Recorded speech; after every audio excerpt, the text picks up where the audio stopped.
It's baseball fever time in Iowa because the Upper Deck Field of Dreams weekend is coming up next weekend. They had one last year with all sorts of stars and former pros, and it was fabulous. And we're going to talk for the next few minutes about this year's special weekend. We're going to start out talking with Randy Hundley. Randy was a catcher, of course. He had a 14-year major league career with San Francisco, Minnesota, San Diego, and the Cubs. And he also started fantasy camps. Randy, welcome to the WHO today. Thank you very much. It's nice being with you. Did you play last year in the Field of Dreams game? Oh, yes. We organized, we didn't organize all of it last year, but this year Randy Hundley's baseball camps will be organizing the biggest part of it, except bringing the celebrities in.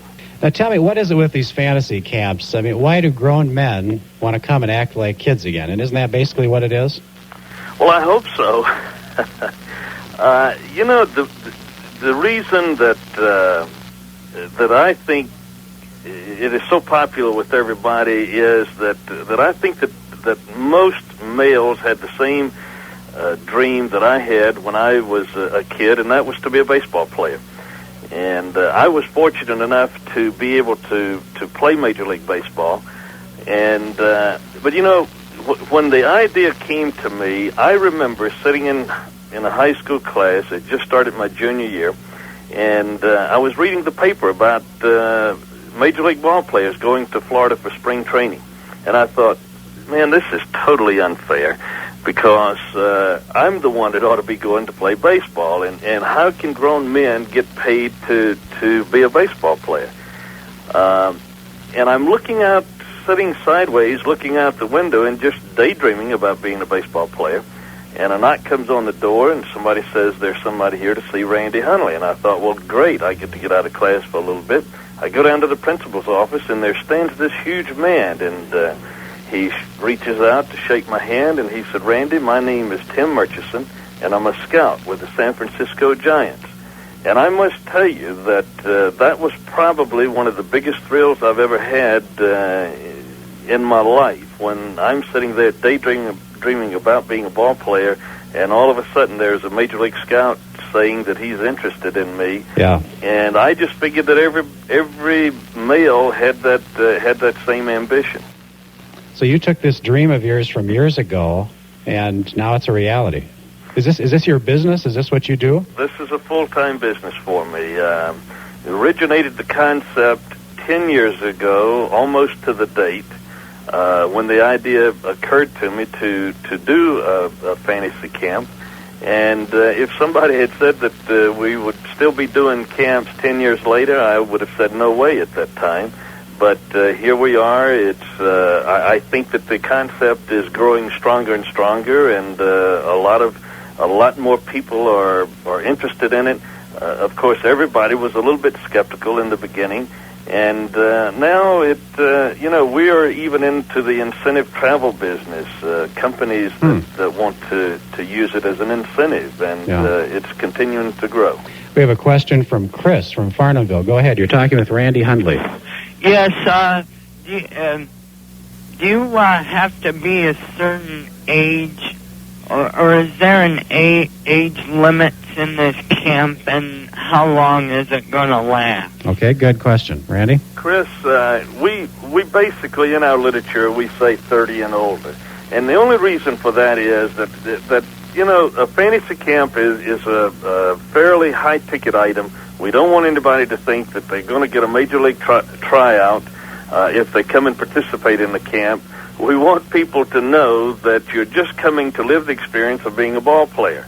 And so, but we've also taken, people 20, 18, 19, whatever it may be, that have won it in a contest.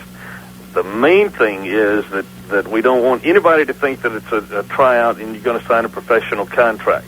This particular camp in Dyersville at the Field of Dreams will be for 3 days, and that's what we call a mini camp. We do mini camps in Wrigley Field and also Busch Stadium and the new Comiskey Park, and that's basically what we're going to be doing in Dyersville. Now, Randy, I'm sure you earn a ton of money from this, but don't you wish you were still playing baseball with the salaries they're making today? I wish I was playing baseball, not necessarily for the salaries, but just for the opportunity to compete and play Major League Baseball again. I miss it very much. I miss the competition. I miss the camaraderie with my teammates. And, I guess I miss the money, but that's not the main thing that I miss. Yeah. So the fantasy camp is really a way for you, too, to kind of keep your fingers in it.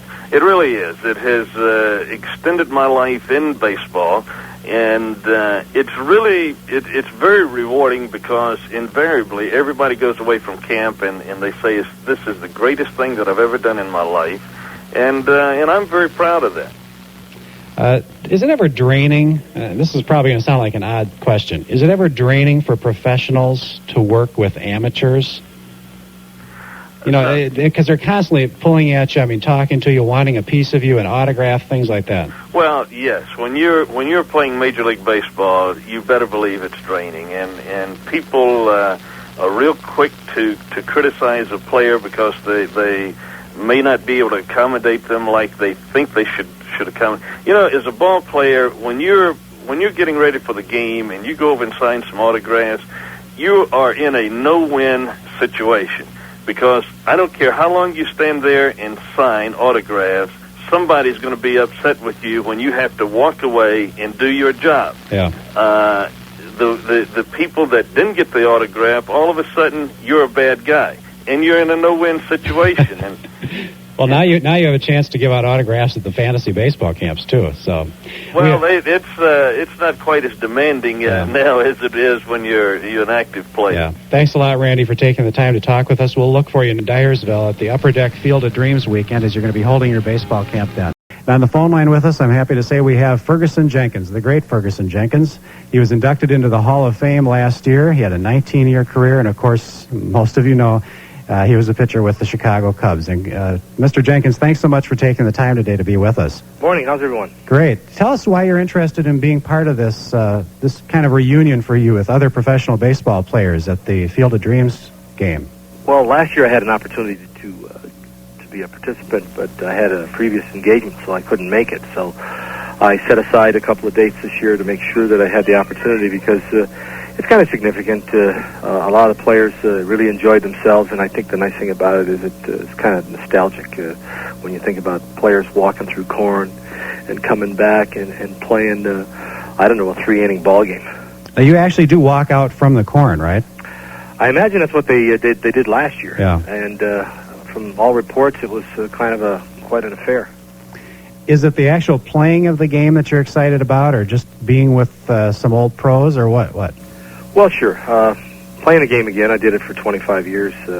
I think that seeing a lot of the fellas that you haven't seen for a few years or maybe within a couple of weeks, because the Upper Deck puts on a lot of games during the summer months, so I've seen quite a few of the ex-ball players and Hall of Famers, so it should be fun again. What are you doing now? Tell us about what's happened since you left the majors. Well, I've got a ranch here in Oklahoma. I had one previous in Canada, but sold it and moved here to Oklahoma and raising cattle and quarter horses. When you come out to games like this, at the Field of Dreams, and you have people hanging on you, they want the autographs, things like that, is that something you get excited about? Or we were just talking with Randy Hundley, and he was saying, well, when you're actually playing the game, sometimes that's a drain, but it's kind of fun to do it now. Well, I think the game, for me, was a lot of fun. I enjoyed it. I didn't get injured, so that was probably a good point in my career. Over the 19 years I pitched in the big leagues, I was only hurt once or put on the disabled list once, so the game was a lot of fun. The autograph session and the autographs are part of the game. I think once you tell yourself that you're a Major League ball player and you're on kind of display and people want your autograph, I think that you should take the time and at least service the public. Do you do any of these baseball card conventions? I've done a couple of conventions, but right now it's a memorabilia card shows that all the players are going to. And you sign for 2 or 3 hours and get a set fee, and people come in and get cards and bats and balls signed. Is it harder work to pitch a game or to sign autographs for 2 or 3 hours? Well, I think by far signing autographs.